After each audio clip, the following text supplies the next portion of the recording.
Magandang hapon po sa ating lahat. Narito ang weather update sa araw ng Sabado, February 24, 2024.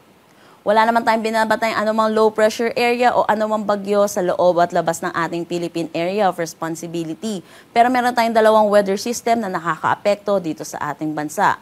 Una na dito ang northeast monsoon or ang hanging amihan. Dahil dito, asahan natin makakaranas na maulap na papawirin na may mga mahihinang pag-ulan dito sa Cagayan Valley, Aurora, pati na rin dito sa may Quezon. Asahan naman natin ang bahagya hanggang sa maulap na papawirin na may mga pulupulong mahihinang pag-ulan dito sa Ilocos Region, Cordillera Administrative Region at nalalabing bahagi ng Central Luzon. Yung pangalawang weather system naman na nakakaapekto dito sa ating bansa ay ang easterlies or yung mainit na hangin na nanggagaling sa dagat Pasipiko.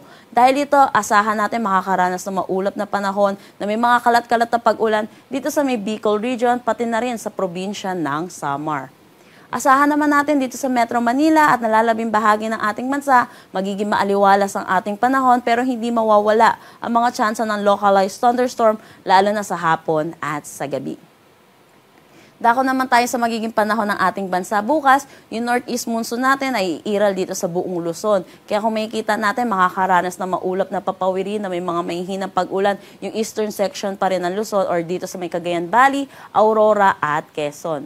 For Metro Manila naman at nalalabing bahagi ng Luzon, asahan natin ang bahagya hanggang sa maulap na papawirin na may mga kalat-kalat na mahihinang pag-ulan.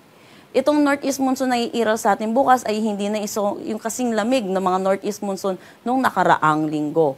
Dahil dito, asahan natin ang agwat ng temperatura sa Metro Manila ay between 22 to 32 degrees Celsius, Lawag at Tugigaraw 20 to 31 degrees Celsius, Baguio 14 to 24 degrees Celsius. For Tagaytay, 19 to 29 degrees Celsius at Legazpi 23 to 31 degrees Celsius. Dito naman sa Palawan, asahan natin northeast monsoon din ang umiiral sa kanilang lugar. Asahan natin ang agwat ng temperatura dito sa Calayan Islands at Puerto Princesa between 24 to 32 degrees Celsius. Dito naman sa Visayas, asahan natin magiging maaliwalas ang kanilang panahon.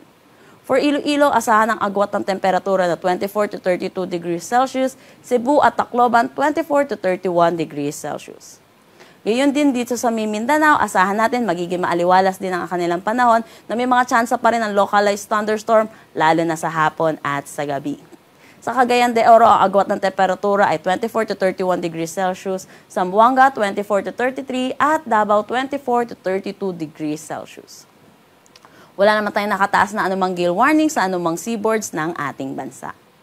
Para naman sa magiging panahon natin sa susunod na 3 araw sa mga piling syudad ng ating bansa, dito sa Luzon, northeast monsoon pa rin ang iiral sa atin sa susunod na 3 araw. Kaya asahan natin dito sa Metro Manila, Baguio City at Legazpi City, makakaranas tayo ng bahagya hanggang sa maulap na papawirin na may mga pulupulong mahihinang pag-ulan. For Metro Manila, ang asahan natin ang agwat ng temperatura na 22 to 33 degrees Celsius, Baguio City 14 to 25, Legazpi 23 to 32 degrees Celsius. Dito naman sa Visayas, makakaapekto sa kanila ang northeast monsoon by Monday at Tuesday. Then Wednesday, easterlies na ang makakaapekto sa kanila.